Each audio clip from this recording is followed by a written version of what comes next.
Are we live? We are live. Welcome, everybody. Eagle Run 2-3 here.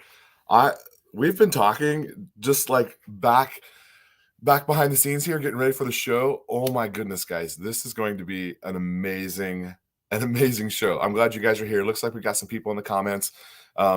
We are streaming in 3 places right now. We are on Facebook. I quit doing Twitter. We weren't getting anyone on Twitter. If you want me to bring Twitter back, I'll bring it back. But right now we're on Facebook.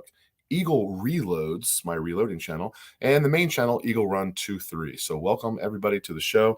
A couple of things here before we get started and we get to our special guest. Number one, if you go back like 3 or 4 videos, we have crossed over. We've crossed over 7,000 subscribers, and it came really quickly. And we are doing a big giveaway, and it's super cool because it's this Kaizen foam that goes into this rigid from Home Depot like tool case, and then it's this tool foam that you cut it out, and you're going to cut it out right around your guns, and they're going to fit in there perfectly, and it looks super awesome. Go back and check that video, and then I believe tomorrow I'll be filming the making of my case as like an instructional part of this giveaway as well. And then I'll tell you guys where I got all the components. You can make this case for like $7,500, something like that. It's a really cool case, completely custom to whatever you've got. Let's hop on the comments over here. Alex Duke, what is up, buddy? He says, howdy. We've got AR American. I like the username. All right, good deal. Mr. Mark Neely. Hey, reloading from the hot pot. Welcome, sir. Welcome. And earlier we had MC. MC is here. I need to make sure I've got my moderator set up. I'll do that here in just a second. And then Brandy, I don't know if you're still here. Brandy was here earlier. And our good buddy C-Dub was here earlier. He'll probably be back.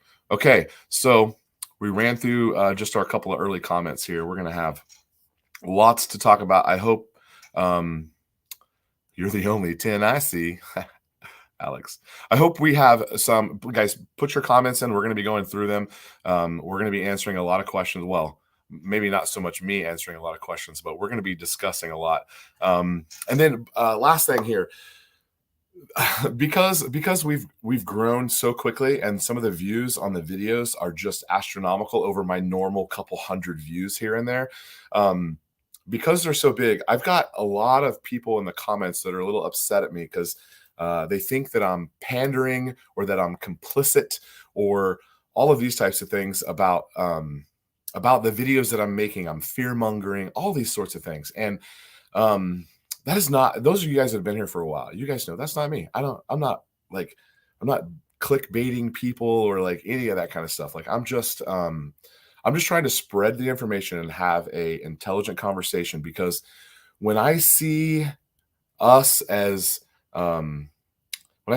like smart, intelligent individuals reading with common sense these rules and laws. They're not rules, they're laws. I mean, they're not laws, they're rules. When I see us reading these and we're trying to make sense of things that were written by people who didn't write it with common sense, it's just so much to process. I mean, that's why I'm making these videos. That's why we have tonight's guest on as a live stream. All of that is there. Okay, so MC shared this is the link to the giveaway video. Thank you very much. Daniel Simpson, what is up, buddy? AR American, I got that name from my first channel that YouTube took down at 18,000 subs. That is an understandable story. In fact, I'll say it again. I said it in my last video. The way that we're growing right now, I'm not going to be at all surprised if we get a strike very soon. I feel it coming. Every time I grow and the channel takes off, boom, there goes YouTube with a strike. And then I can't upload. And so make sure you're following Eagle Reloads. That's somewhat of a backup account, I guess. I don't know. Okay, so let me tell you real quick who I've got here. The name of his Instagram is Mad Minute Tactical. And he goes by Tackett. He's a fantastic guy. We have only text for the last 3 or 4 days. This is our first time meeting, and we've already been chatting and trying to figure out how some of this stuff is going to go down. And I'm super excited to have him on. Are your audio working? Technical You got me now? difficulties. Oh There man, you are. that's embarrassing. No worries, no worries. So welcome to the show, man. Why don't you take a second, tell us about your you're not really on YouTube, you're mostly on Instagram, right? Focusing on Instagram. Yeah, I've just been growing an Instagram page. Honestly, it just came out of I had a lot of buddies that had gun questions and would ask me a lot of gun questions. And after I left my fire department job, I started managing a class 3 store. And so I just started making Instagram videos because it was easier to send information to them, and it started getting followers. So I just stuck with it. Fantastic. Yeah. That's fun. It's fun to I think it's fun to make the content. I don't always get to be super creative in my normal job, and this allows you to like do some creative stuff that like just outside of the normal. I mean, that's why it's That's fun exactly to what it me. is. I before I started editing videos, I had like adult coloring books. It's just something to keep your brain going at night, you know? Oh yeah, fantastic. Yeah. Making sure that we've got our moderators set up appropriately here. I don't think I can do that on StreamYard. I think I have to. No, I can only put you in timeout or block you. So those are my only two choices. I vote make you guys timeout for everyone. give you guys timeouts. Okay, so focusing on Instagram, I'll if there's a way to get someone to put a link to it in the chat, that'd be awesome. If not, I will make sure that it is in the description of this video. I'll have links to his Instagram. I know that when I did a little promo post earlier, we had some links to your stuff, and I've gone through and watched it. And when someone actually sent me, one of my subscribers sent me your video in a direct message, and they said, check this out, because this was after I made my first video, just kind of talking about the rules. I don't want to say it wrong. The rules. And they showed me your video of the day. And I'm like, holy cow, this guy totally gets what I'm talking about. Like, this is a bigger deal than just the fact that, oh, it's a stock of pistol brace. So why don't you talk a little bit about this form? You want to jump right in with form 1, form 3, form 4? Yeah, all right. So I'll kind of explain what the ATF is saying that you should do, and then I'll poke the first hole in it, and we can move on from there. So all right, excellent. The ATF they're just saying that they reclassified the pistol brace as a butt stock, which just means that there's no loophole for you to fall through with the pistol brace. So you own a butt stock now, either way that you look at it, as soon as the letter is officially published in the registrar. So the ATF is saying that they will overlook the fact that you have this rifle and allow you to file a Form 1. And that Form 1 is you requesting permission to manufacture that rifle. The first pitfall that you fall into here is you cannot have any part of that would make it a short-barreled rifle while you wait for permission to make it. So the immediate thing that they ask you to do puts you in violation of the NFA. And they're just simply saying that they won't prosecute. But they also just said that the pistol brace was okay and changed their mind. So I have a trust issue that they're not going to change their mind again. So that's kind of like that's level issue one number right there. one. Yeah, that's issue number one. Yeah. So do you want to keep going through issues? We can just try to like cover the icing on the cake real quick. Well, that first part right there, I mean, that was the topic of the first video. I think that it was literally titled "We're All Felons Now," because we're all felons now according to that rule. And I get rule law. That's fine, but this is the world we're living in now. I'm hoping that cooler heads can prevail and that there's court cases, and we hope all of these things are coming. Yeah, but as it sets, that's what it is, and I'm not fear mongering. That's what it is. We're just talking about. Okay, so I'm glad that you said the fear mongering thing, because I got a ton of messages and comments and stuff that everybody was saying the same thing. There was also a ton of people saying like, this is just free time to get your SBRs registered. I made that video because like within days of this getting out on the internet, the amount of phone calls that we were getting at the shop and people coming into the shop trying to figure out how to navigate the waters with their rifles. We had people trying to sell them to us. So we as a shop immediately had to make like legal decisions on what we could do and how we could explain this to people. I didn't even think about that. Yeah, so I literally made the video in between talking to customers. I just walked back into the storeroom where all the suppressors are and set my phone up on a water heater and tried to explain it. So like maybe I have a ton of customers that follow me on Instagram, and it was like, hey, this will just answer the questions before you even come in here, you know? It's absolutely ridiculous. It's ridiculous to me that the ATF can just issue a letter like that and just cause panic. Like, I heard a lot of people talking about the types of pictures that they want to submit. This has been a good little meme. yeah, There's been some good memes on Twitter about this. Blurry pictures, pictures of Sasquatch. I've seen chupacabras. I've seen yeah. all sorts of fun stuff. What would happen if I were to submit my picture as a picture of the moon?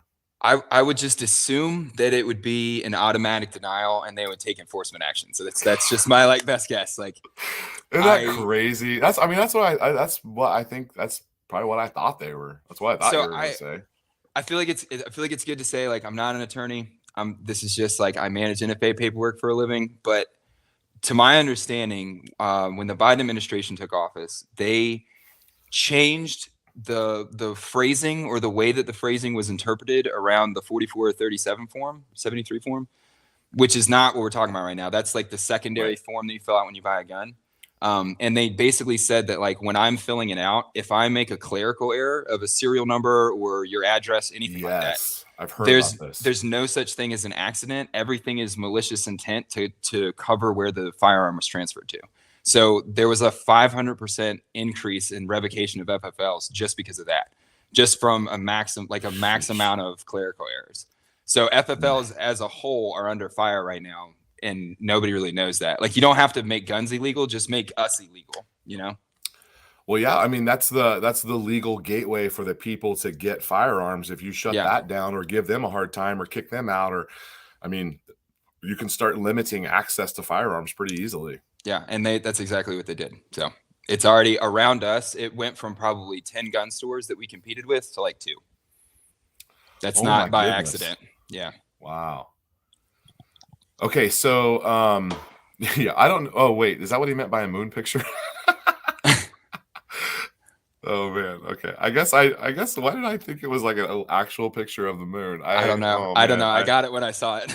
Oh, okay. You're ahead of me on that one. I thought it was like I'm like, oh yeah, let's get some pictures of the moon up there. Oh, what an idiot. Okay, I'm an idiot. Okay, so let's keep going on the Form 3 and the Form 4, and then we're going to talk about the conspiracy theory next. All right. So the second question that I got a lot at the shop was guys saying, like, all right, so the first issue with your Form 1 is that you can't be in possession of the upper and the buttstock at the same time while you wait for your paperwork to clear. So the second question that people asked me at the shop was, all right, well, what if I give it to you to hold while I wait for my Form 1, right? That's what we do with suppressors and other things, is you come in and then you pay for it and you wait. I can't receive the item because I have to receive the item on what's called a Form 3. So a Form 3 allows NFA items to be transferred between SOTs and 07 FFLs. Since you as a private person put that pistol brace on the gun or bought it assembled with the pistol brace, it has been illegally manufactured as an SBR that you're in possession of. So for me to get approval from the ATF on a Form 3, they're not gonna approve that, right? You're not a 07 FFL. So you have to have the Form 1 done before you can do the Form 3 transfer. Yeah, exactly. Okay. So I can't take the firearm from you and hold on to it.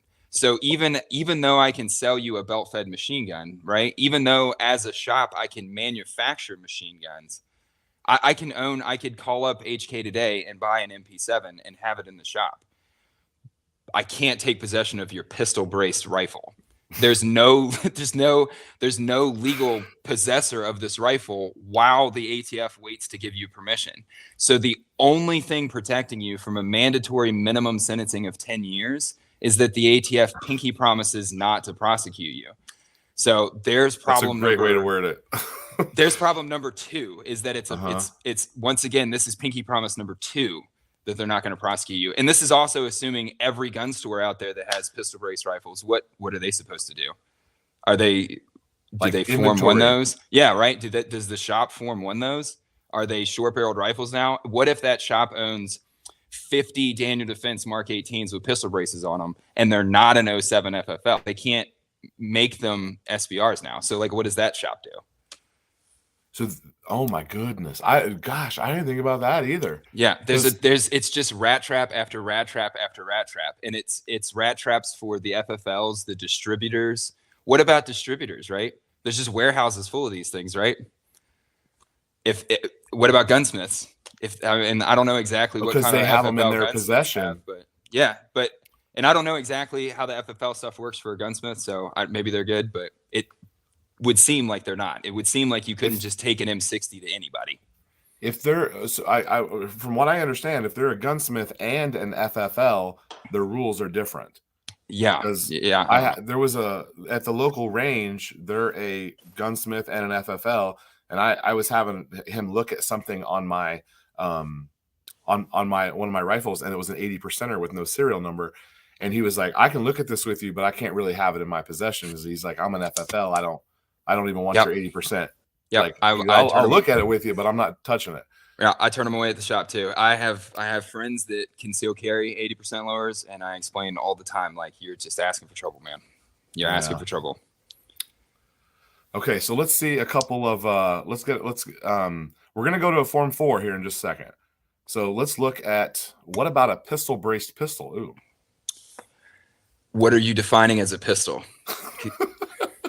That's a great 2022, 2023 question. What is a pistol? Because if you read some of the phrasing in this, the ATF doesn't explain it well either. And this is completely ignoring the fact that even before this, if I put a vertical foregrip on a Glock 19, that was a short-barreled rifle, right? So the definition of pistol is confusing before this.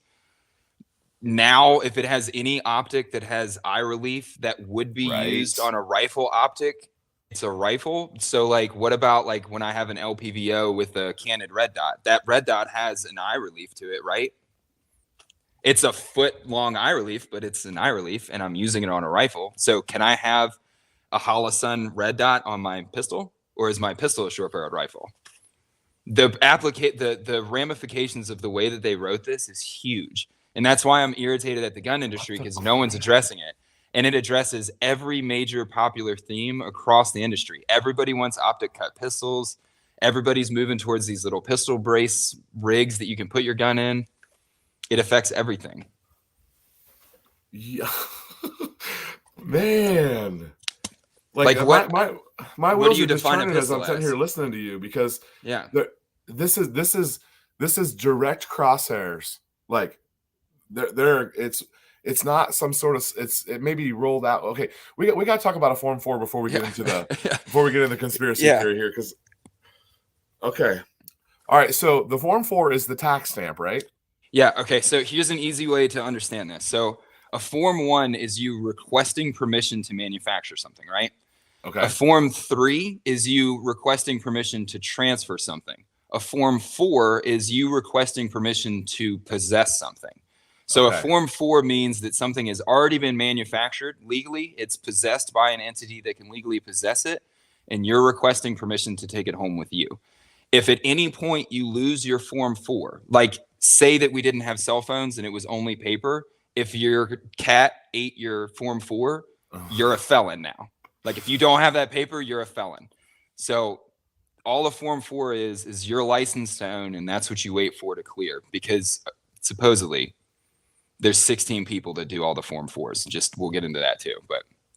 Oh, okay. So guess how many do Form 1s? It must be less. Eight. So, like, someone probably knows all their names. There's that few of them. Like, yeah, probably everybody in the ATF. They're like, man, Steve, Joe, Bill, they're doing a terrible job, man. I'm getting a lot of heat because that. I honestly, I do not know if that's just an internet, like, conspiracy, like, rumor, but I've heard that for years, that it's 16 and 8. So, I mean, I say it to customers every day. Like, you want to know why this takes forever? Because, like, there's less than a high school basketball team doing this paperwork for 2.5 million people a year. Oh my gosh. Okay, so I went and bought a suppressor this summer, and so I filled out a Form 3. I don't even know, right? No, so you went in, you filled out a Form 4. Yeah. I don't need the 3. No, the 3. They had it. The 3 is what put the suppressor in the store. So the store holds the item on a Form 3. Like, if I have an item and I don't have a Form 3, then I'm screwed, because I have an item I'm not supposed to have then. Okay, so they had it in stock. I filled out the paperwork. I did a trust. I don't know if that was a good idea or not. Someone said, I've heard every different direction. But the trust was a legal loophole that people used for years to get around. If you lived in an area where like your sheriff didn't want you to own this stuff, you could have a trust and you could get around some stuff. But so this is an actual thing that happened because the ATF is so good at their job. There was a convicted felon, and I don't remember exactly the crime he committed. He like robbed a bank, and it was something like that. It was like egregious, whatever he did. But he had a machine gun or a couple machine guns. And when they looked into it, the guy had a trust set up, and the ATF had legally transferred him these machine guns. Like he was not in possession of anything illegal. What he did was illegal, but the ATF had legally let this like convicted multi-time felon own like a couple machine guns because of the trust system. So the trust system got like eviscerated after that happened. So it doesn't really do. Okay, so the next time I won't do a trust then. Yeah, it doesn't. I thought I was being smart.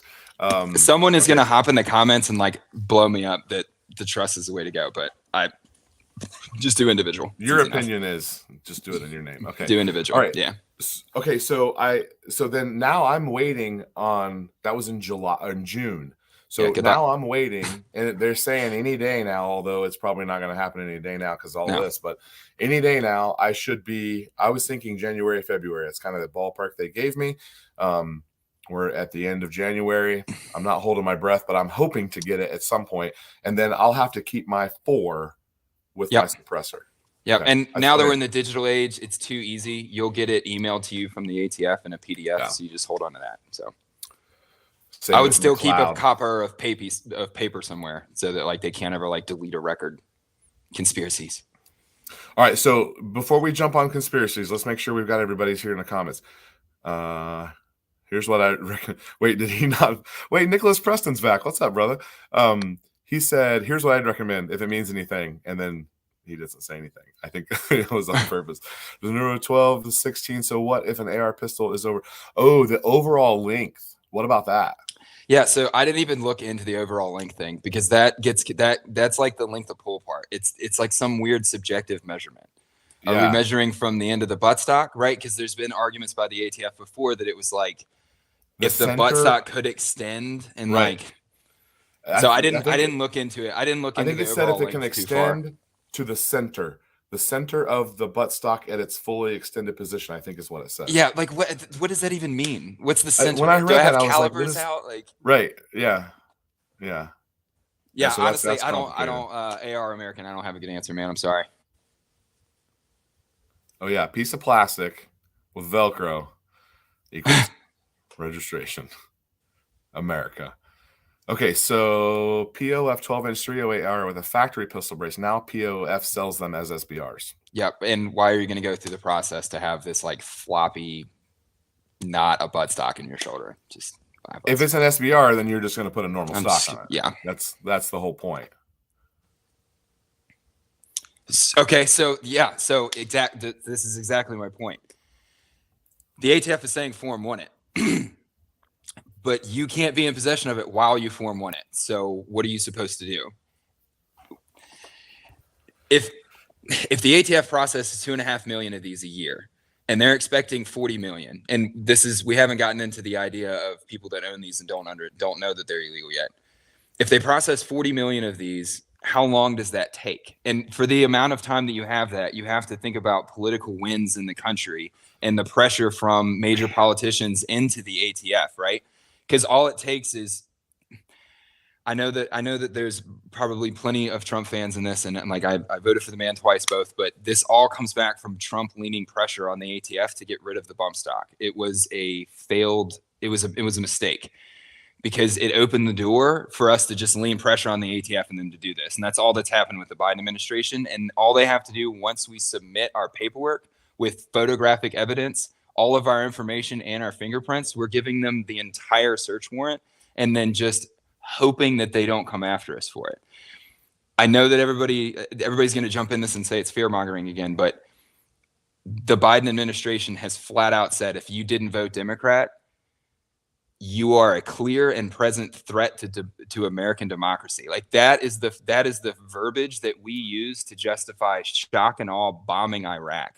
And that was used against us as American citizens. So I don't have a whole lot of faith that the Biden administration wouldn't lean on the ATF once they had all this information. So that's my concern with it, is like you're asking a big trust of faith from me to prove to you that I should be sentenced to 10 years, and just hope that you don't. So, Mike, I made a mistake and did not bring my copy out to my shop here. It's on my desk. I should have brought a copy of it. You're gonna have to tell us what that says, Mike, because I don't have. I'm a bad YouTuber. I'm sorry. I should have had it with me. POF would fall under their new definition.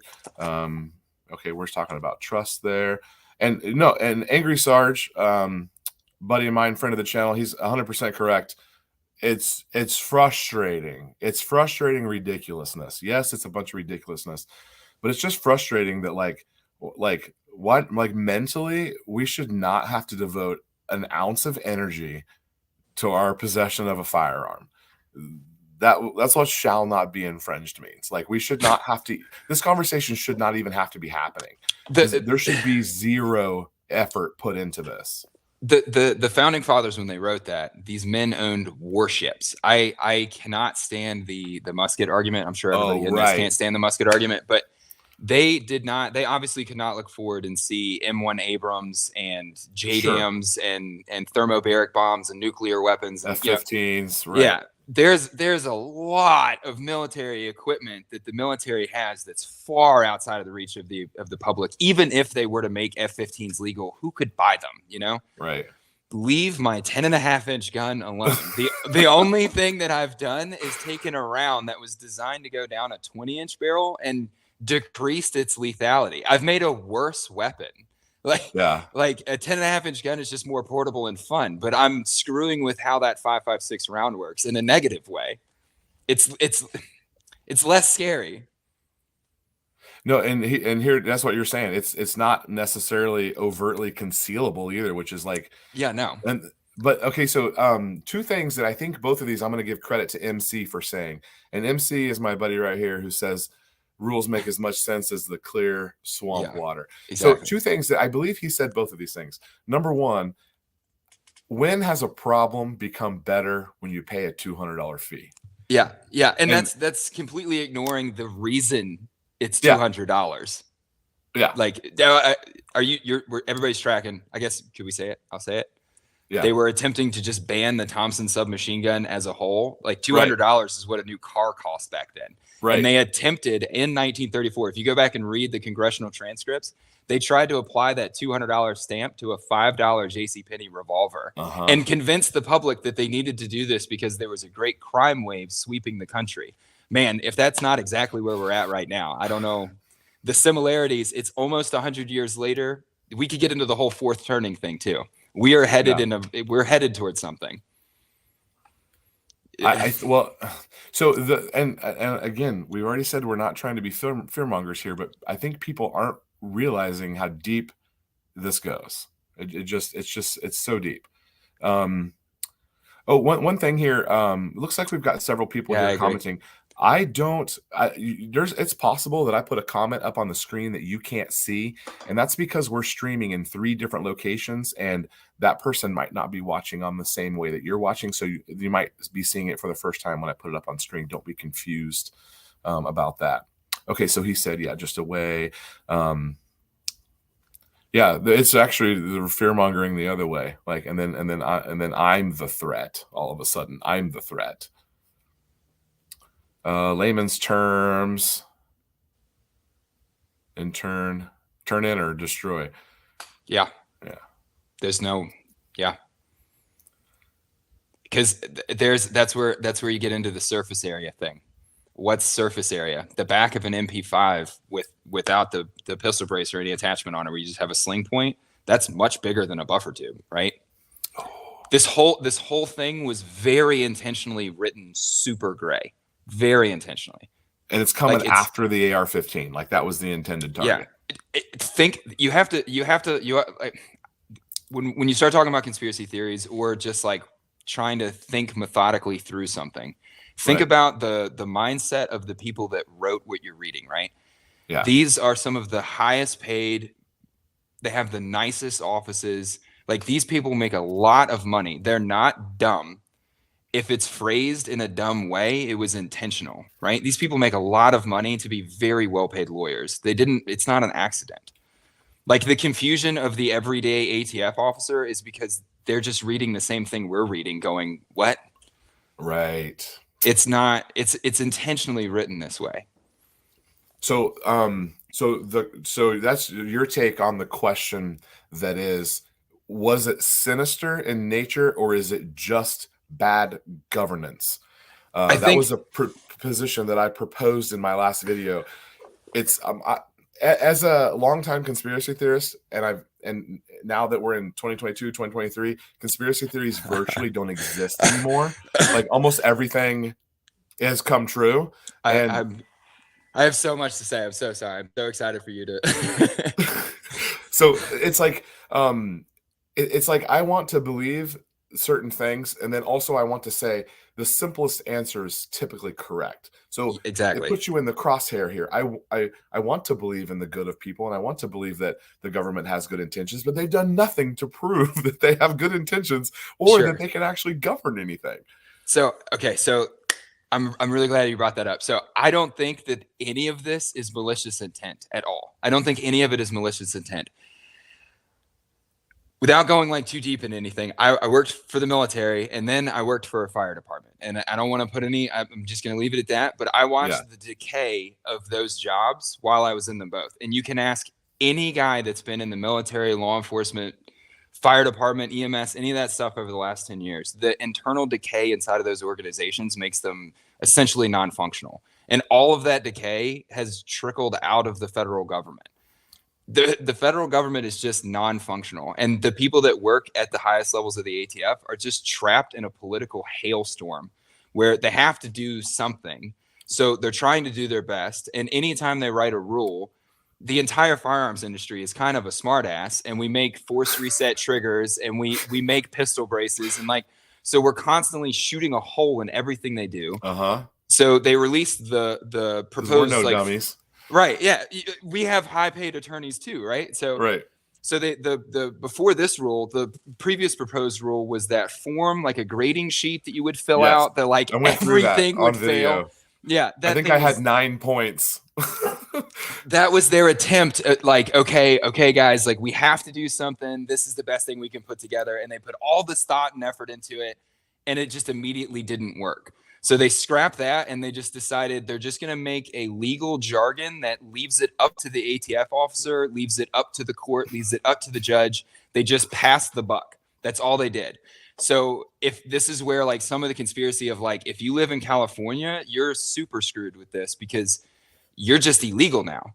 Like, your pistol that was cool is now a short-barreled rifle, so you can't possess it at all. Like, you can't go through a process to own it. And I don't think it can't be the only state that's like that. So yeah, I genuinely think that the highest levels of these, like, I think these people are very smart. I just think they're not thinking through any of this. I think they wrote this whole thing from a place of illiteracy with their own legislation. Like, the guys that write this stuff they don't do my paperwork all day. They have no idea, like, what the actual process of all this stuff is. They write a rule and they let it go. They don't know that people wait 1.5 years to get a car muffler. Like, Carl Maxim made car mufflers and suppressors at the same time. And the government decided that if I don't have one, you'll tax me. And for the other one, I have to pay a tax to own or you'll come arrest me. And the same guy made the same thing. Like, yeah. Here's the other thing that MC said. I said I'm giving him credit for saying 2 things. When I was talking about that constructive intent, which we're going to get to, it's on my list. Yeah. He said, this was his reply. I think he actually said this on a comment of the videos. He said, so if you can't have a 6 or an 8-inch barrel, but you have a 20-inch barrel and a saw.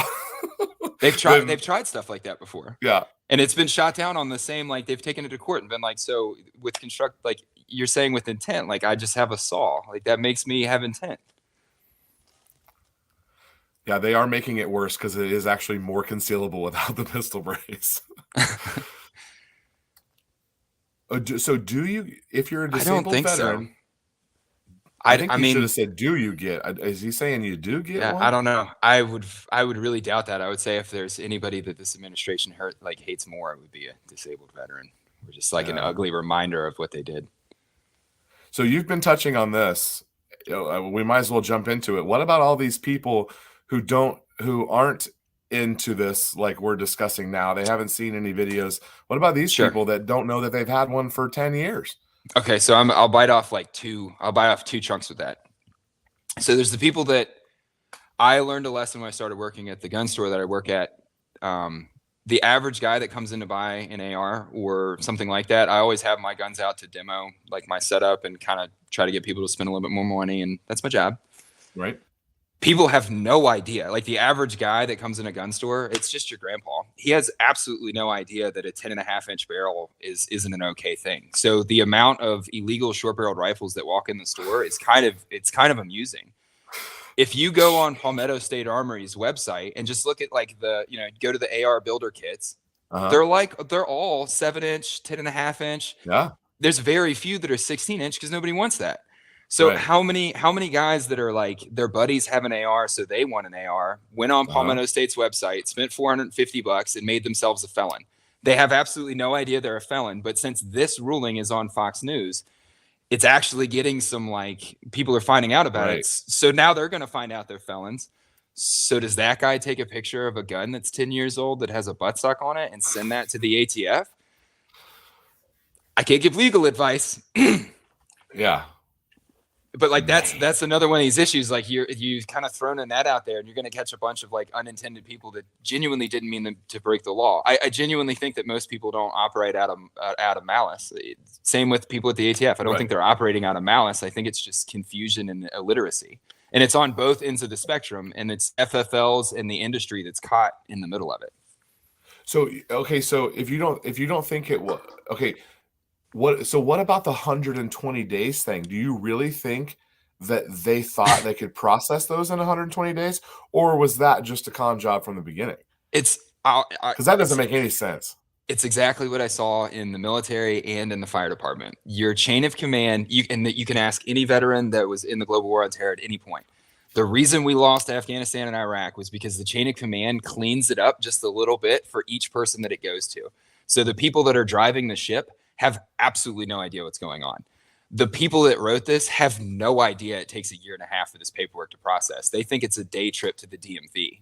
They just write the legislation and move on and go to their 5-star restaurant and do whatever they're going to do in their life. They don't understand that 120 days is unfeasible. And if they do understand, then it's malicious intent.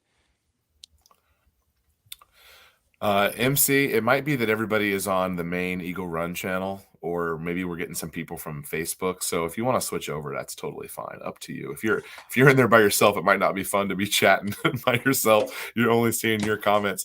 I bet none of the SBRs were used in a crime. It's such a So the crime stats on SBRs are virtually non-existent. I mean, virtually non-existent. And I'm willing to bet that the ones that are like 7-inch weirdo guns with no optics, and I can see that gun.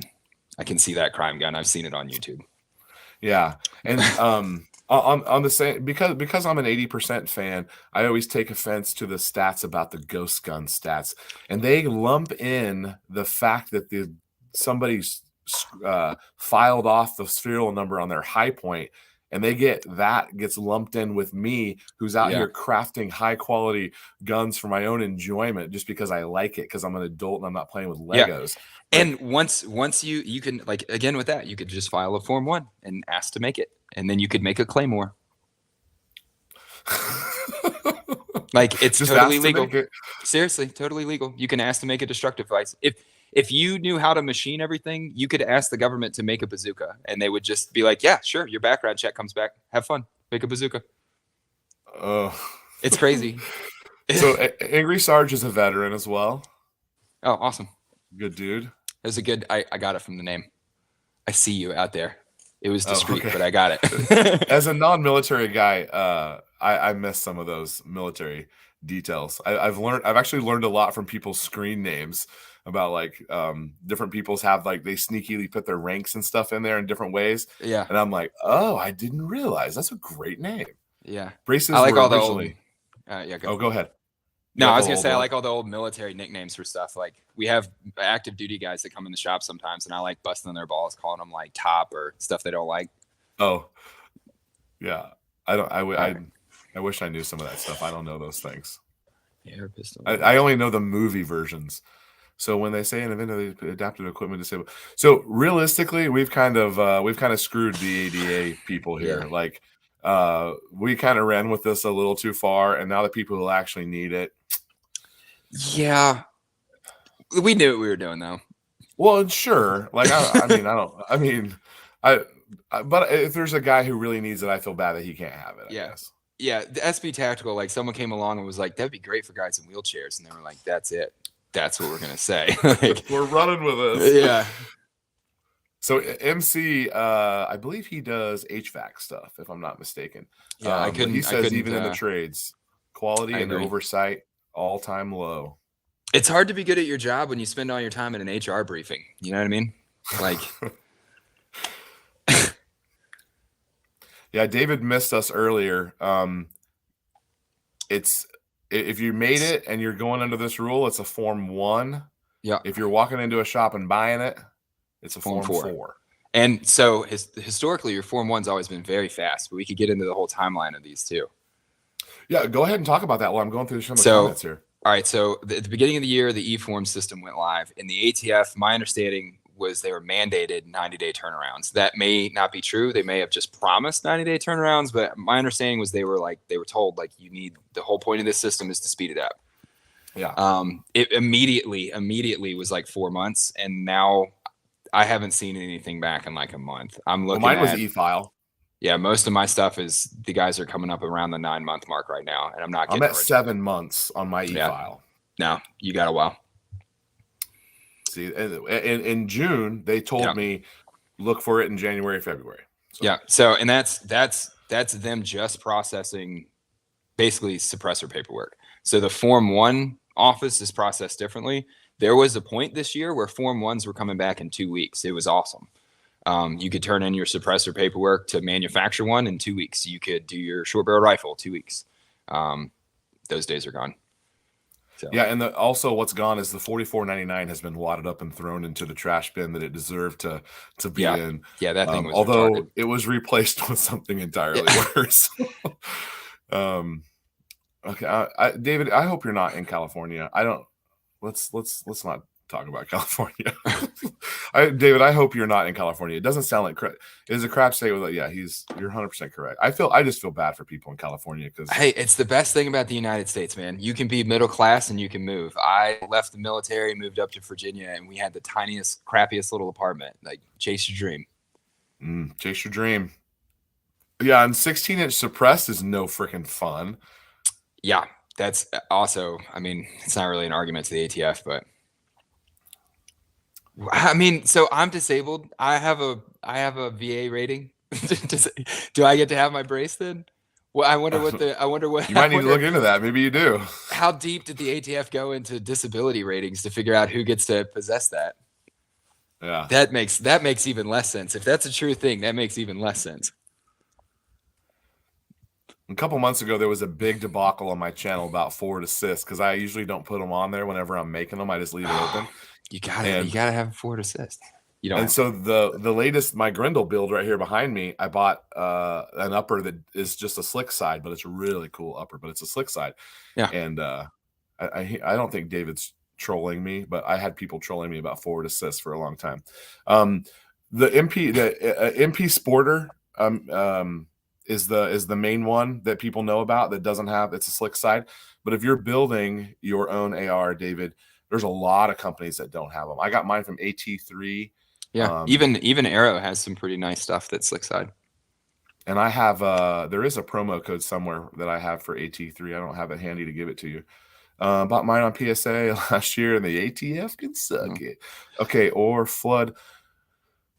Yeah. Have you seen these mac and cheese boxes? Yeah. Have you seen that meme? Yeah. So, and I kind of the first thing I actually made on Instagram was arguing this, and I like took it down and was like, nope, that's not the way that we should go. But there's an argument to be made for this that there's I've been having some talks with people recently, and I understand that there's the kind of industry insiders are trying to make a decision on how they're going to handle the mass.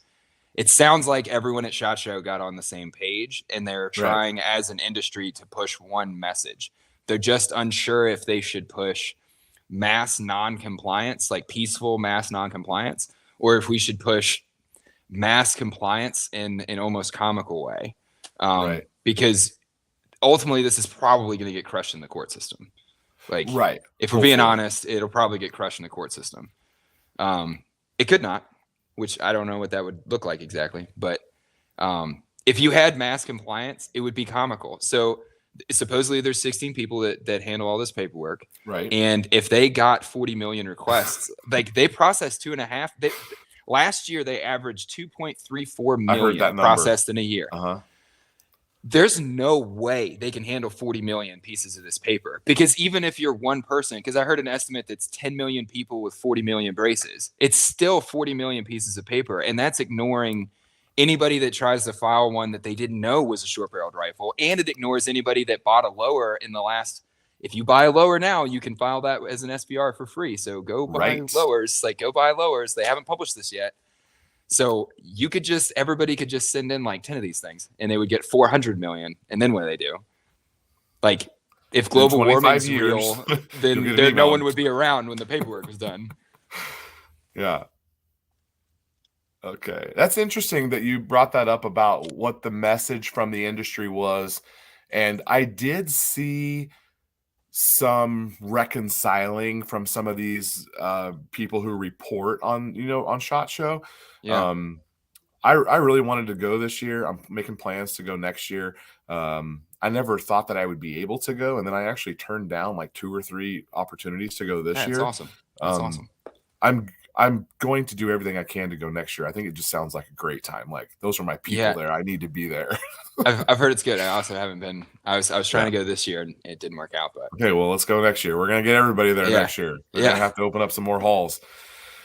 Okay, and how does he get his exemptions? Just a one-liner? Yeah, I don't know. I don't know. So many people buying ARs, pistols, pandemics. Yeah, we had a lot of builders. There was a lot of people in my comments during the pandemic, and we were doing some builds. I built, I won't say a number, but I built more than one pistol during the pandemic and had videos on it. And I was not the only one building pistols. The last 2 years have changed a lot of people's minds about a lot of things. My gun store is in the country outside of arguably the most liberal place on the East Coast. And I'm not like, they voted 86% Democrat inside the city near me.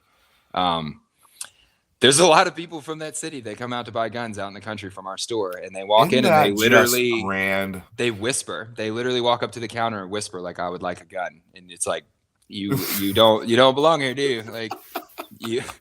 Do they know you're here? Yeah. Do your neighbors know? And that reminds me of the joke where they say, like, what's the difference between a Methodist and a Baptist? And they say, well, the Methodists say hello to each other at the liquor store. Yeah. It's that's hilarious.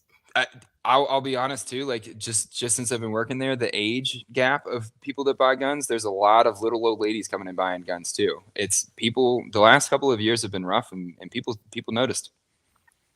Like, I don't think public opinion is on the ATF side with this. Oh, I kind of did crap on Legos. I'm sorry, Special Agent Noble. No disrespect intended. It was just I loved Legos, but I'm not gonna go build like a Star Wars Lego thing now. I'm gonna come out here and build a new Glock. Yeah. Wes, thank you for your service, sir. 11 years in the Army. Well, yeah, they should. I mean, yeah, but there shouldn't be an exemption.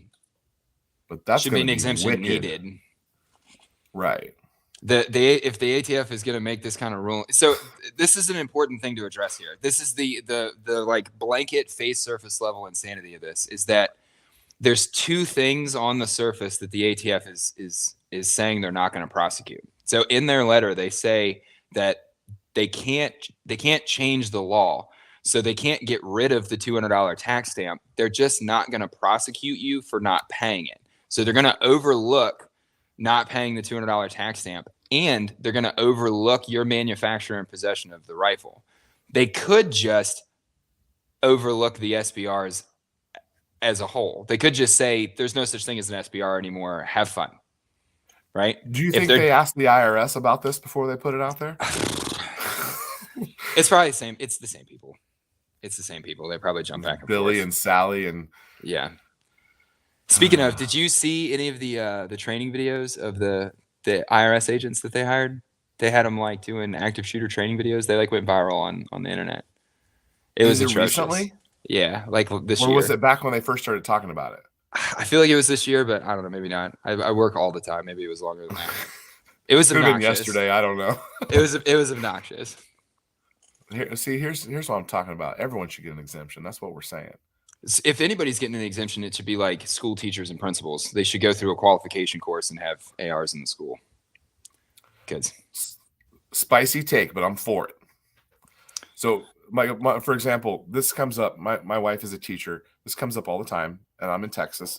We have literally every school district around us has a giant sign out in front of it that says, listen, if you come here to do bad things, we shoot back. Like that's what, they say things like that out front of the schools. Yep. And my wife is not a gun person. Like she doesn't enjoy it. She doesn't want to talk about them or live stream about them or look at them or care what color mine is. She doesn't care. She's not against them in any way, but she doesn't want to do anything with it, which is fine. Right. But like she thinks whenever we say arm the teachers, she's like, I don't want a gun. And I'm like, no one is giving you a gun.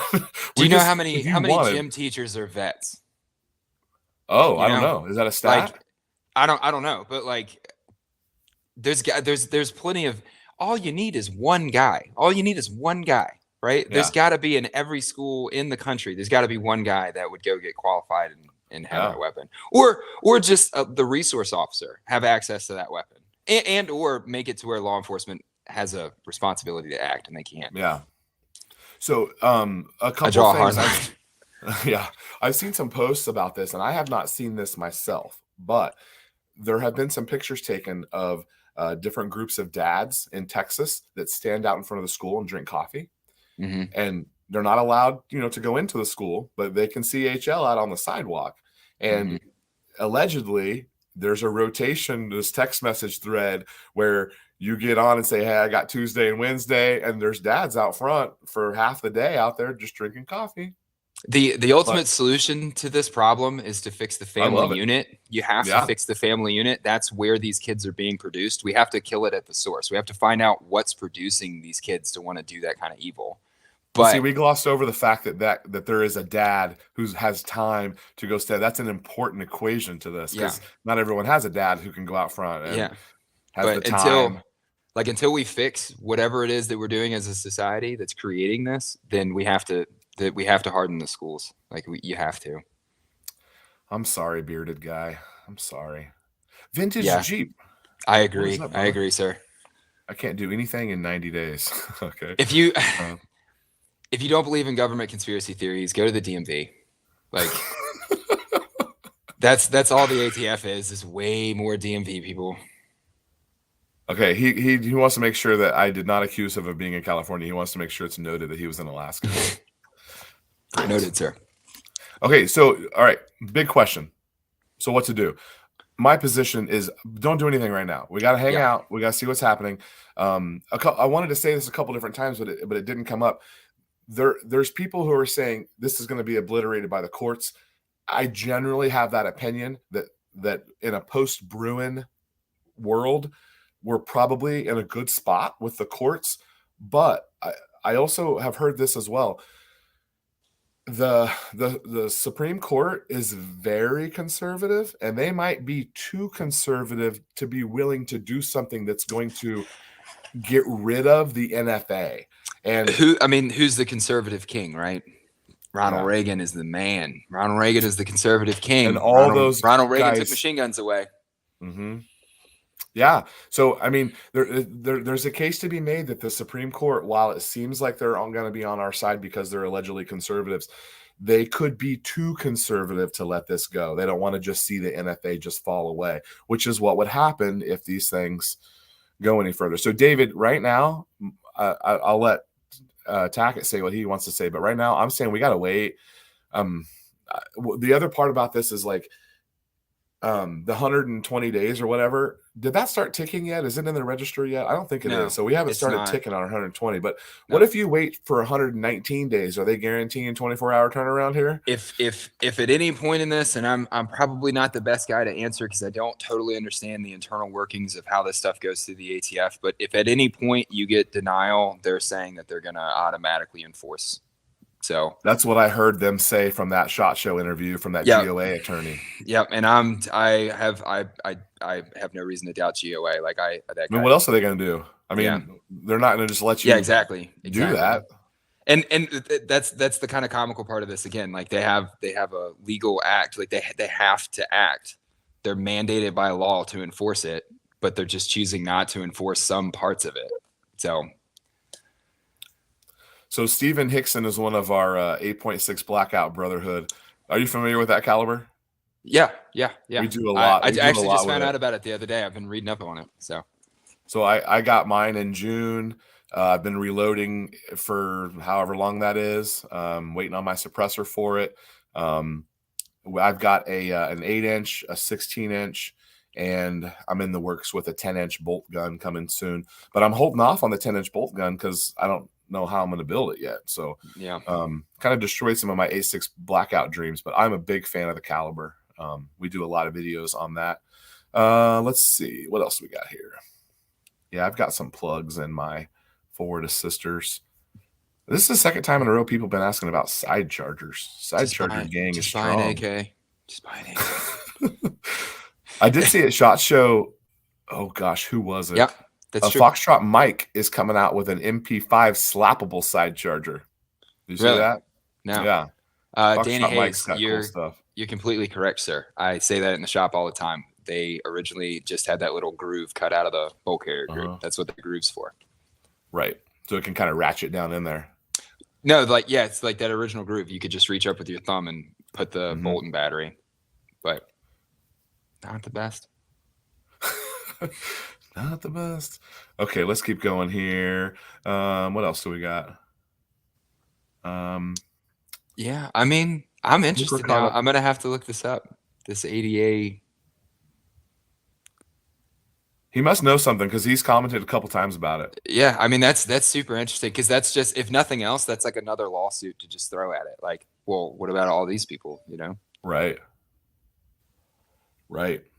The ATF has my AR pistol that has an SBA-3 brace and the classified as an SBR and refuses to return it. Yikes. Yeah, and this is all ignoring the fact that like NICS is not infallible. Your background check once you're up there at the ATF is just the NICS background check. Like there's not anything special going on here. Like you're just going through multiple NICS checks. So NICS makes errors, and the percentage of errors, I don't remember the breakdown of it, but it was an overwhelming amount of people that just statistically would get denied and get enforced on, even though they were following the law and did everything they were supposed to, just because of the computer system. So yeah.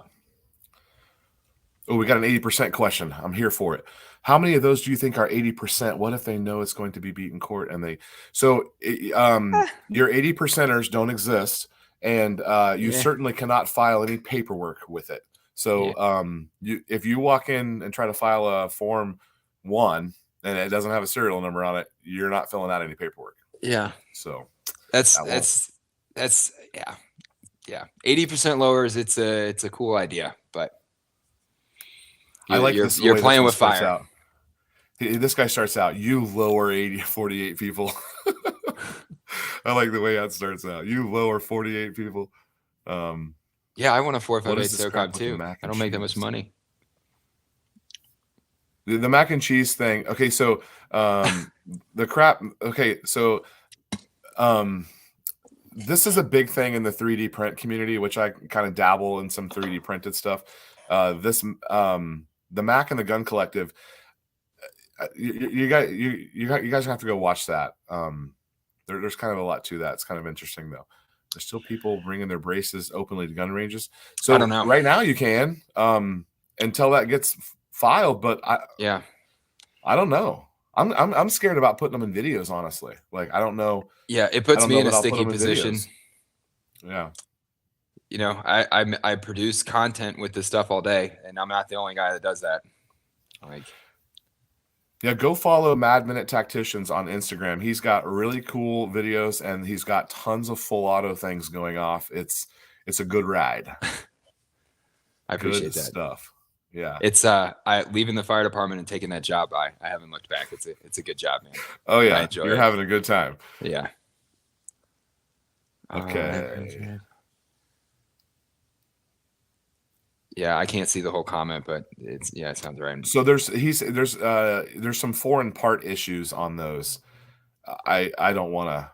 I don't know enough to say anything about those. All imported subguns like AR-9, CZ Scorpions need to be turned in and destroyed. Yeah, that's what they say. You could put a 16-inch barrel on them, but that's dumb. Who wants a KRS Vector with a rifle barrel on it, you know? With a broomstick on the end of it. Yeah. Yeah. Yeah, those okay, I must be pretty far behind here. Yeah. Oh, so this is a good point. So January 31st, there's a ATF like live briefing. I don't know if that's for all FFLs or that's like my like area of FFLs, but that's my date. So I'll be on with the ATF January 31st on like a live stream thing. And we'll get to ask questions and kind of get more clarity on this. So we can do an update. So that's next week. Yeah. Yeah. Okay. Well, I would absolutely love to have you back on. Yeah, because that'll be good because it's just straight to FFLs. It's not going to be even like your even the lawyers and stuff. They're not. I don't think they're going to have access to that. It's just us. So no retreat. We know where he's going with us. Yeah. And for the sake of argument here, to kind of like, since we're slowly moving towards the end of this, like for the sake of argument, this is not a question about whether or not you should comply or should not comply. The question is, even if you comply, have you complied enough? Right. That's the question, because at any point they can just change their mind again. So if you don't destroy it or turn it in, you're playing with fire. You're playing with fire like you are with 80% lowers. It's the same game. So on that note, why don't we talk about this constructive intent? Yeah. Okay. Because I mean, we've kind of talked a little bit, but the premise that I put out there this morning was it's January 2024 and we lost the court case, and I have a 8-inch barrel in a drawer over here or back there. Yeah. Right. And it's not assembled in a legal way. And it turns out that there is no legal way for me to assemble that, because we've determined, can you guys see over here? We've determined that just the buffer tube actually violates this. Yeah, we didn't. I guess we should probably address that really quickly too. So yeah, that's a big deal. Before we get into the intent part, because I'll touch on the brace versus buttstock part with intent too. Yeah. The way that the ATF wrote this is that any surface area to the rear of the weapon that could be used as a buttstock, that could be shouldered in any way to brace the firearm, is a buttstock. And they very intentionally do not explain in any detail what surface area means. So by that definition, your buttstock or your buffer tube is going to fall into that. On purpose. On purpose. It's crosshairs AR-15. It's what it feels like, because there's not that puts you at a position where completely ignoring the fact that taking the brace off is still going to fall within constructive intent. Even if you took the brace off, destroyed it, melted it on a fire, the buffer tube itself, which is just a part of the manual function of the gun, it couldn't exist without it, makes it a short-barreled rifle. And the question then is for like CZs and AKs and stuff like that, where you can completely remove the buttstock, the rear of that weapon is far larger than a buffer tube. So if a buffer tube is small enough, then is the back of those, does that fall within surface area? Because that's the size of a buttstock, right? So if the back of an MP5 is okay, then the back of my buttstock is okay, and we're back to zero, right? So exactly, it's so intentionally gray that it just seems like they just punted the ball. They just said the courts will figure it out. No, really, they did. Yeah, also true. They rushed through this and they said, "Yep." Yeah, and it's a digital database. It's also true.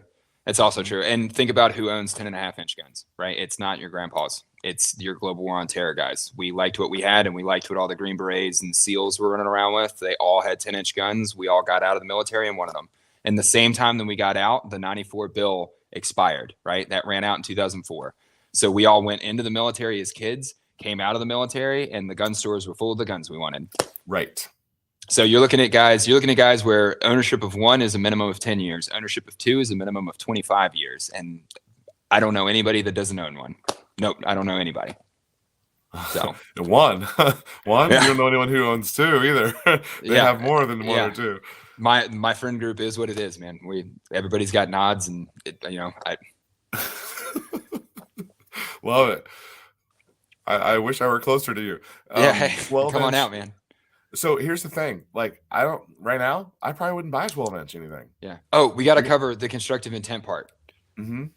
So the easiest way to explain that is if you were to order a 10.5-inch upper receiver off of the internet, like an assembled upper receiver, to your house, and you already had bought a 16-inch FN AR-15 from your local gun store, the possession of that upper receiver with the possession of the lower receiver that could accept that upper receiver is constructive intent. That alone is enough for you to own a short-barreled rifle, and you've violated the NFA in the exact same way. You've manufactured without consent to manufacture.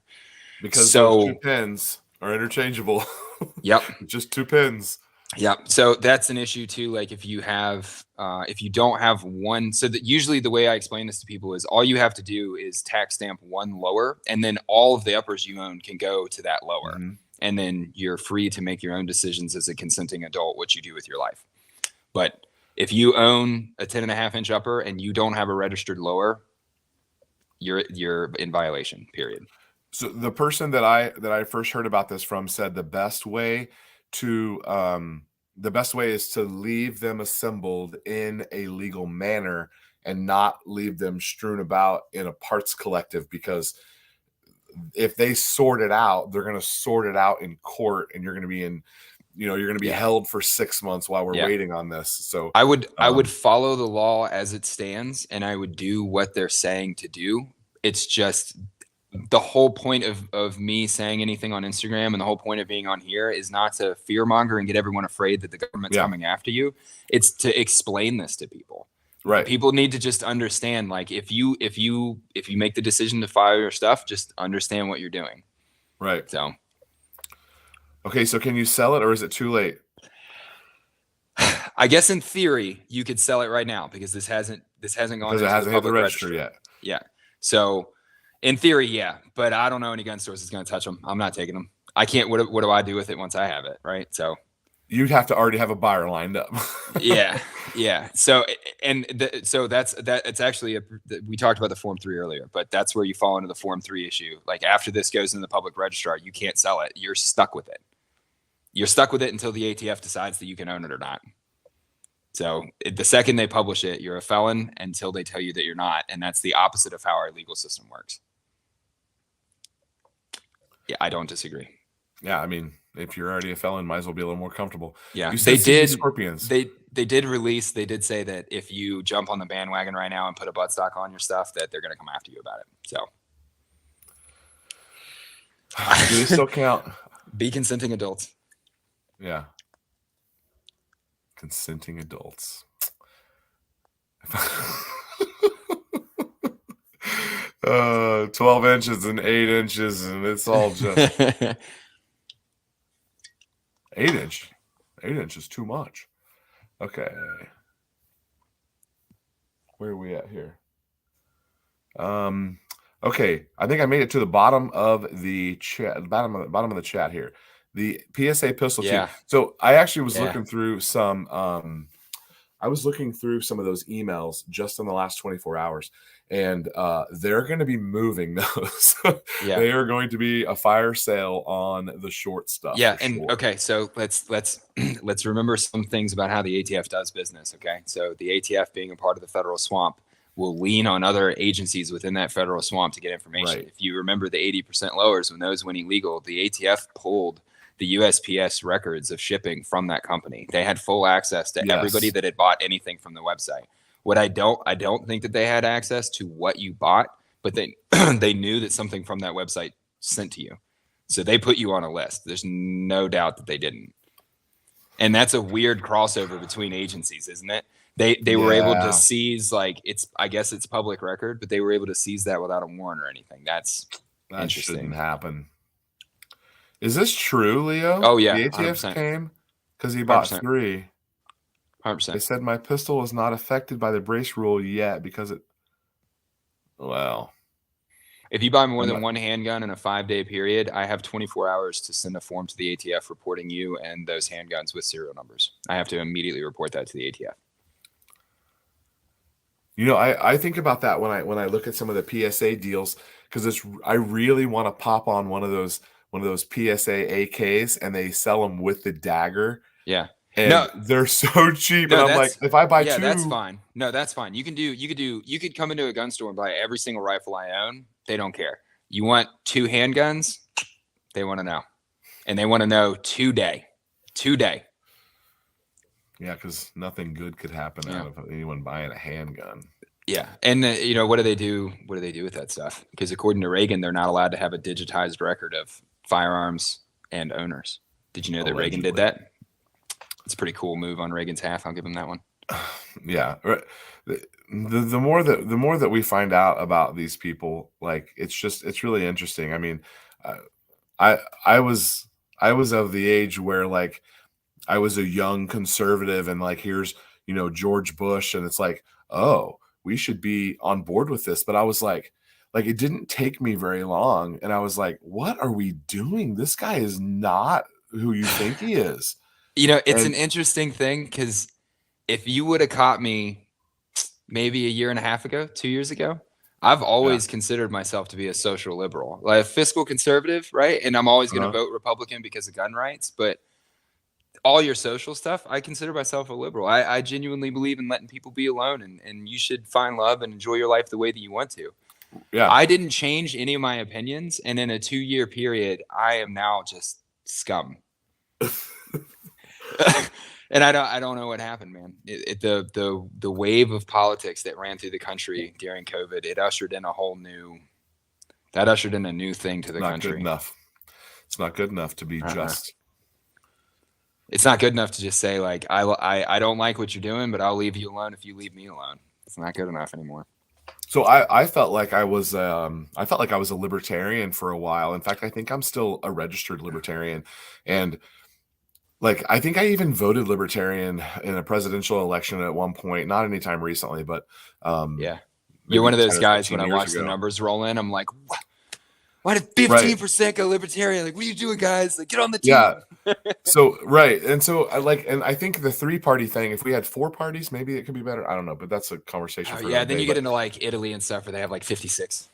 right, Which some of that yeah. stuff's kind of cool where they do like the polling, like the rotating poll, like Mhm. percentages, and like it's really interesting how the rest of the world does their elections and how we do it.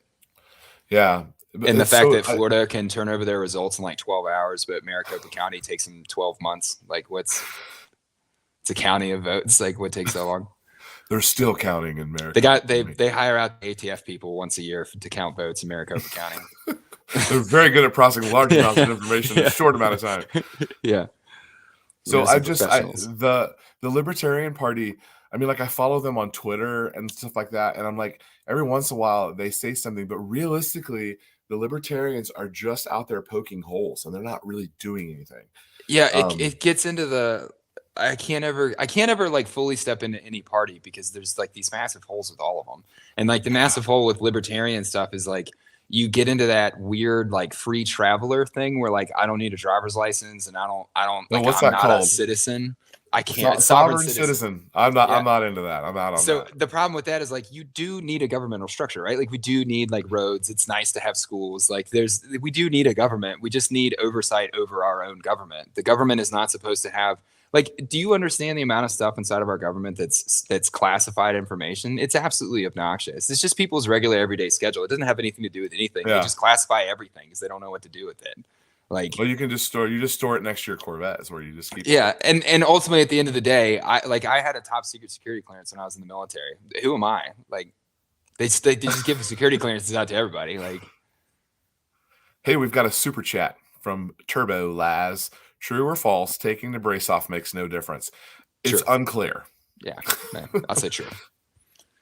It makes no difference. It makes no difference for a couple of reasons. It makes no difference because the surface area of the buffer tube may be considered a stock, and it makes no difference because your possession of it, even off of the gun, is constructive intent. So it makes no difference. times 2. True. Yeah, I didn't mean to talk about politics, guys. I think in general, probably most of us are within a good percentage of each other, I and try hard to avoid it.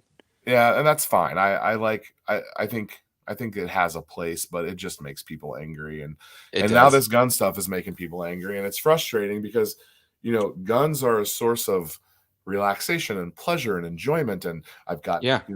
imagery of hunting and sunsets and sunrises, Yeah. and I I took my little started. boy hog hunting for the first time Yeah. like a couple months ago. Like that's what guns mean to me, other than freedom, Second Amendment like rights. Other than those Yeah. things, like it means a lot to my family. Like it's just, and for this to all just be under attack for to appease a voter base is just There hasn't been like a public out, like there hasn't been something to like motivate this, like the Vegas shooting. That was a great motivator, like there was something that highlighted an issue. There wasn't really a motivator for this. This is just, they've been working towards it. Yeah. I agree. It is part of the weapons operation. You can't, that's where the conspiracy theory that it's just a crosshair on ARs comes from. It's kind of a crosshair on everything semi-auto that, that's under that imaginary number. So that's why, Johnny, that's why I said it's unclear, because we don't know if I can tell you based on what I've read, like the one over here that's off on the side over here, that one has the adjustable indentations on the bottom so that it can fit in the different positions. That one in particular, probably not okay, because you could easily just put a new one on. In fact, I think there's some verbiage in there about how that has to be adapted or filed off or something. Yeah, now, there is, and I couldn't quote it, but it's there. Yeah. So, but that is in there. So from this perspective, taking it off makes no difference. This gun would still be no good. I have another one that just has the tube with a foam cheek rest on it. And I actually don't mind just setting it on my cheek. It's not that big of a deal. I don't have to put it against my shoulder. It's real short, 9mm. Put it on my cheek. Got a great view. Well, your 9mm probably recoils harder than 5.56 does. So yeah, it's no big deal. It's no big deal at all. I wouldn't mind just having a little pad back there, or just wouldn't be the end of the world to just have it on there. But to answer your question, it realistically, it makes no difference, because we don't know if that 50-cent piece size back there is enough surface area to be shouldered. It's worth saying, like, even if they say that it's good now, they can just change their mind. They could change their mind. Mm-hmm. And once the registry is done and they've done everybody's paperwork and they know where they all are, then they can change their mind. No, I agree with you, John Jay, but you have to realize this too.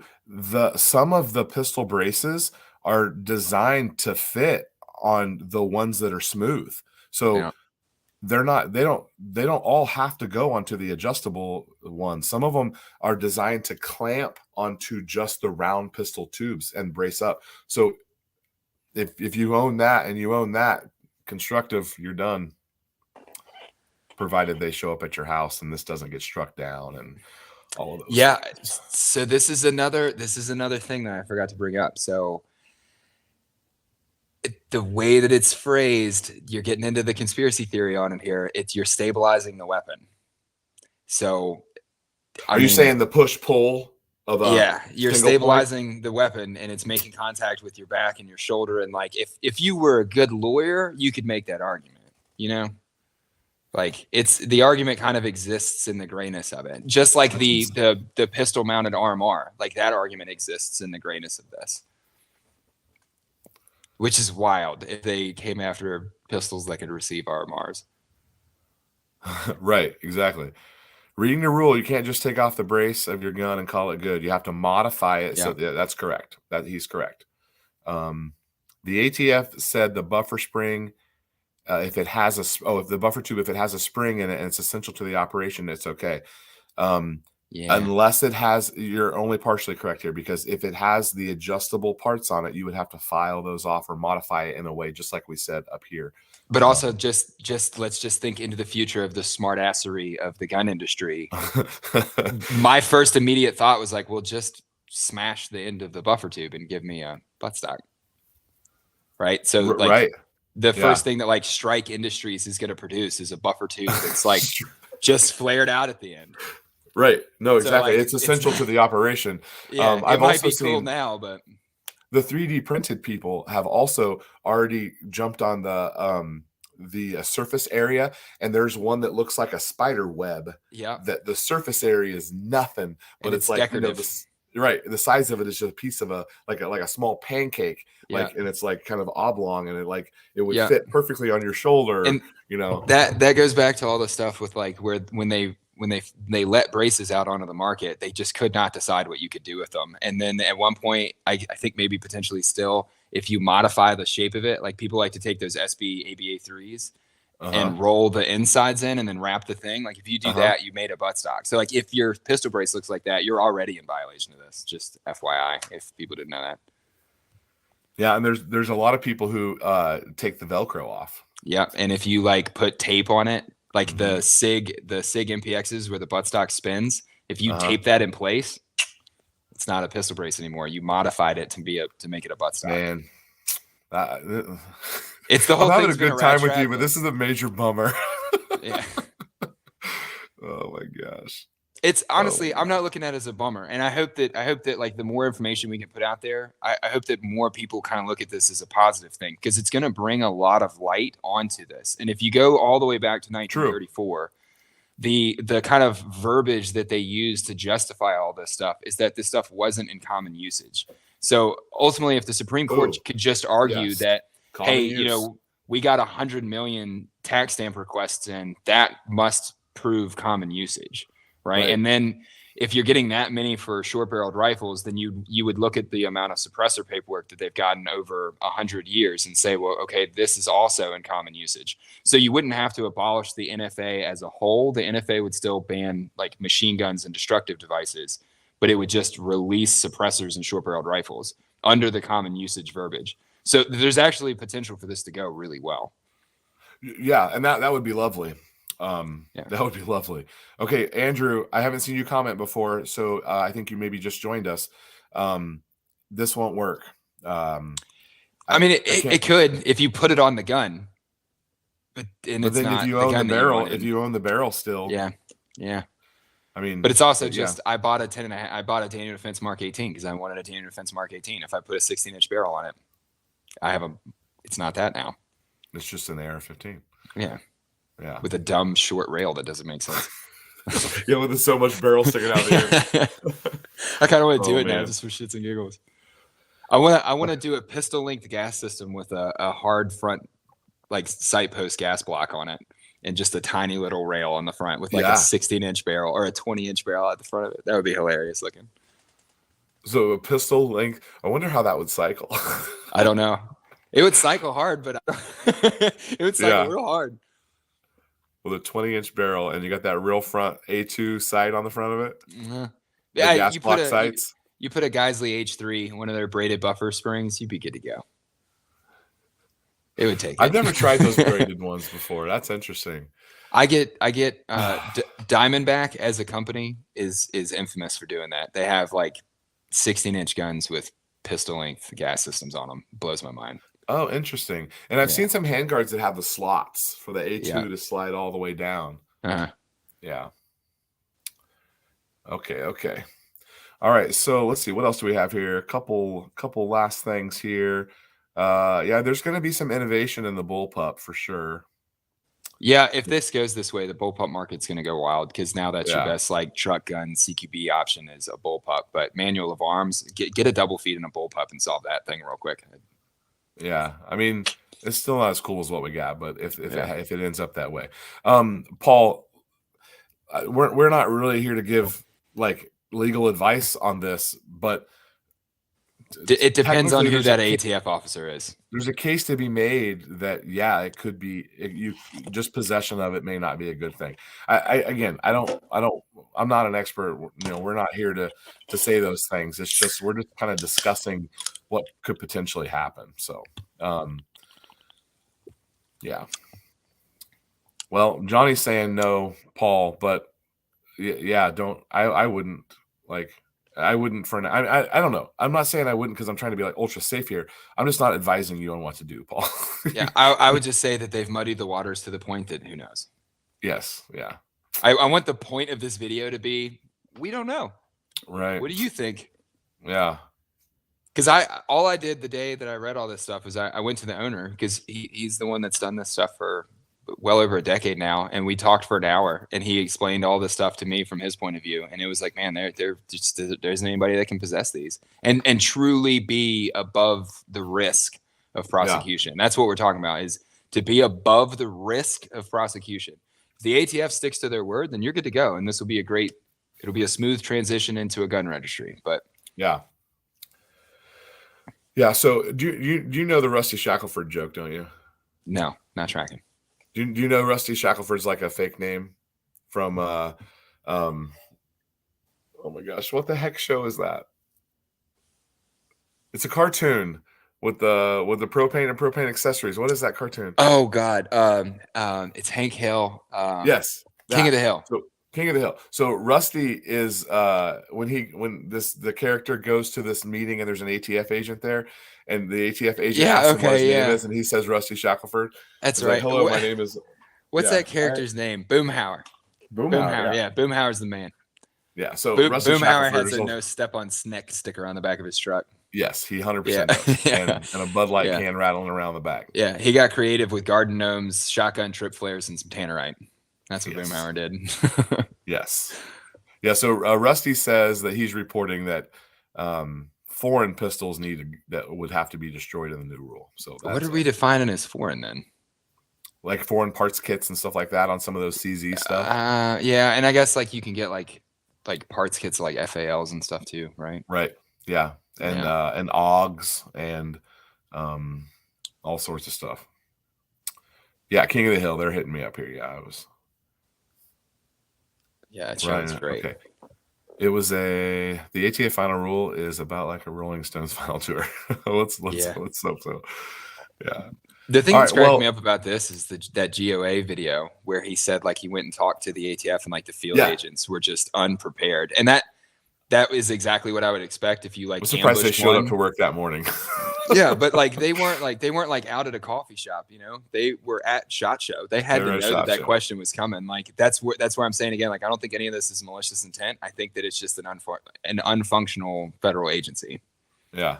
Like they didn't even prepare their people that would be at SHOT Show. Those people should have known this stuff a month ago. You know. Yeah, they've been working on it for a while. They say. Yeah, that was really telling. And for anyone who's joined us later on, we were talking earlier about how it kind of seems like the industry was kind of torn between putting out a message of non-compliance and / overwhelming. I think that's where overwhelming the system. I think that's kind of something that we're going to need to hang out and see what happens. And then also anyone else who didn't catch the first part of the show, the people who are worried and scared and all that stuff, there's going to be a solution that presents itself here. We're going to have to just see what that is. There has to be. This affects so many people. A court is going to get involved. So don't put a buttstock on your gun. Don't put that stuff on your social media. Don't antagonize the ATF, because at some point this stuff's going to get solved and they're not going to have anything to do. And if you put that stuff out there, they're not going to have anything to do. That's a good point. Yeah. So Okay, so let's do this. We can kind of close down here a little bit. I would love to hear back from you. Maybe we can have you on in a week or something if you learned something cool in your meeting. I will make sure that links to all of your stuff is posted everywhere. You can find Tackett at Mad Minute Tacticians. Or is tacticians plural? Yeah. So why don't you tell about what the Mad Minute is? All right, so I'll try to break it down really quickly. So the Mad Minute is a phrase that I learned when I was in the Army, and the name of the game in the Army during the Global War on Terror was, as you got promoted, you had to teach your guys how to survive, how to come back, and that was kind of the general flow of everybody that was in the non-commissioned corps. Was everybody in charge of us is out of their mind. We got to just bring our guys home. So the Mad Minute was this concept of getting your guys prepared for the beginning of a gunfight. So the first initial moment that gunfire comes your direction and you have to respond to it, it just overloads everybody. Yeah. And so for me, like the methodology that I approached it with was that as soon as we took fire, everybody's going to open up and put stuff their direction, and then we'll relay information because everybody's going to be overloaded. So the idea behind Mad Minute Tacticians is just teaching people how to operate in those moments of stress. And it doesn't necessarily mean moments of stress inside of an active shooter situation or a situation where you have to use your concealed carry weapon. Working for the fire department exposed me to the idea that, the first responders on car accidents and mass shootings and just general bad things that happen in life, just a chainsaw accident. The first responders are passerbys, people that your family, neighbors. So being able to understand the natural progression that your body will go through when you have that adrenaline dump of a mad minute in your life, you have to be able to think through it clearly as if you were playing chess in that moment. And to be able to do that, you have to kind of pre-plan some of those actions beforehand. So being a mad minute tactician just means that you can play chess while everyone else plays checkers. And I want to make as many mad minutes as possible. When you saw Uvalde and working for the fire department and seeing the inner workings of how your first responders operate with mass shootings like that, the truth of the matter is nobody's coming. And if you need medical stuff like a tourniquet or a chest seal, things that are immediate life-saving medical devices, you're not going to get it because law enforcement is worried about finding the threat, and those tourniquets are for them, not you. So being a prepared citizen doesn't just mean carrying a gun. I have future endeavors that I want to just do stop the bleed training with school teachers. Just teach them how to use tourniquets and teach them how to improvise tourniquets and improvise chest seals. Just taping a 99-cent Lay's chip bag on somebody's chest could save their life. That's good information for people to have all the way around. So that's amazing. I like the idea of like everyone has a plan until they get punched in the face, like that kind of mentality. And you have to actually train through that. Yeah, like it's if you watch a you don't want that professional first fighter punch to be your first. That first punch should not be the first punch that you've ever had. Yeah, if you watch a professional fighter, he's throwing a punch while he's getting punched in the face, and the idea is that they're so tough that they don't notice. They notice, and it resets their brain just like it resets our brain. It's just their brain is operating off of their monkey brain right now. They literally have no idea what's going on, but they're landing punches still because they practiced it. They had a plan beforehand. So have a plan beforehand. Yeah. Just house fires. Ugh, your house that's is made horrifying of gasoline. Stuff. Yeah, that's working for the fire department. If you own like IKEA assemble at home furniture, you have filled your house with gasoline. Kindling. Yeah. It's not I'm even kindling, man. An IKEA like dresser that you put your TV on in the corner of your bedroom, you might as well have a gas can sitting over there. For real. Oh yeah. They just think about it. It's sawdust that they press together with glue that's flammable, and then they wrap it in plastic, and that's flammable too.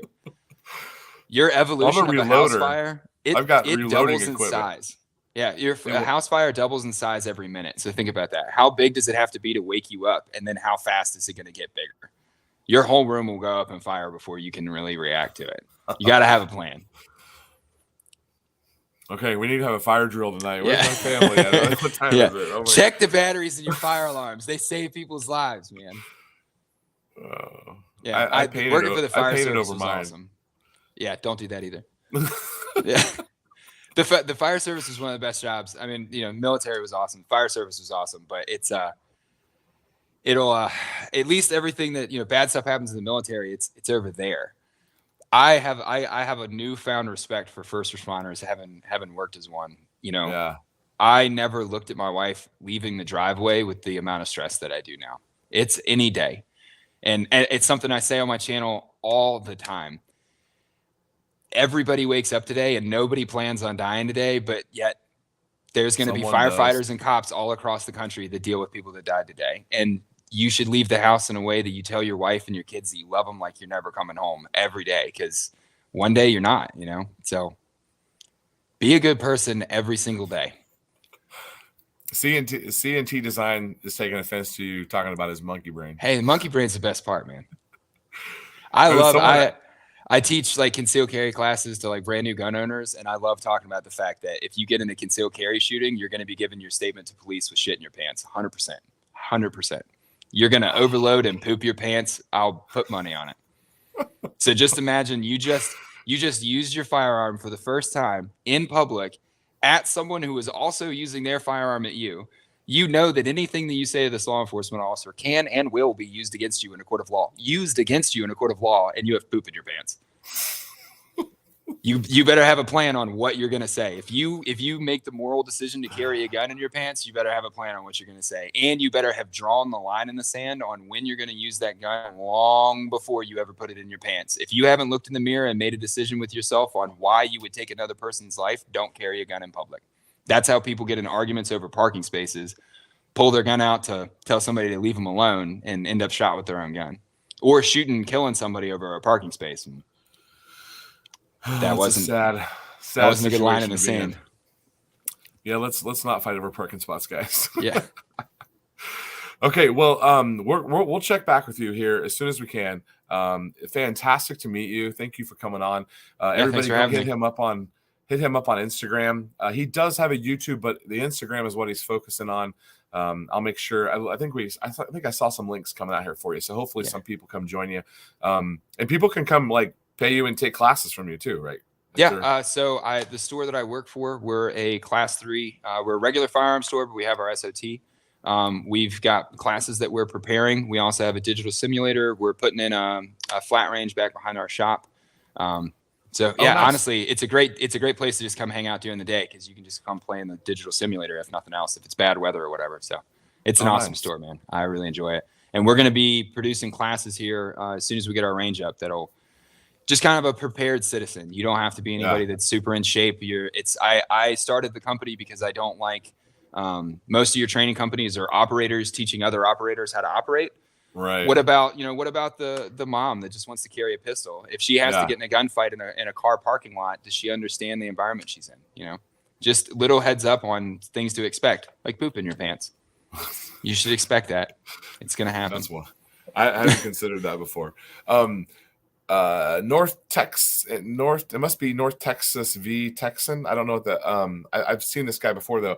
We did not mention this at all at any point in the last hour and a half.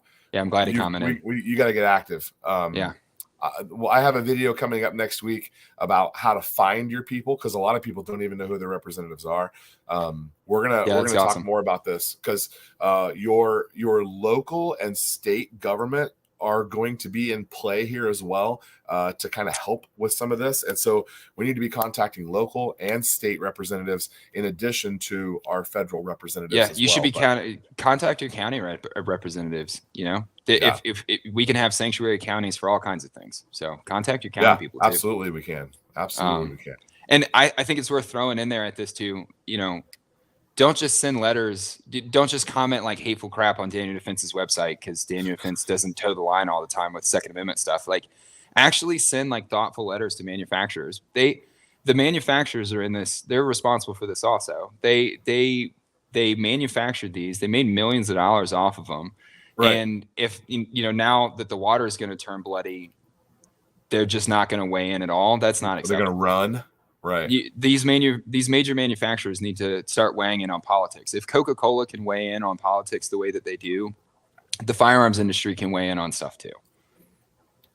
I missed this. I feel like an idiot as a Texan. Of course, that says native Texan. I'm thinking North Texas.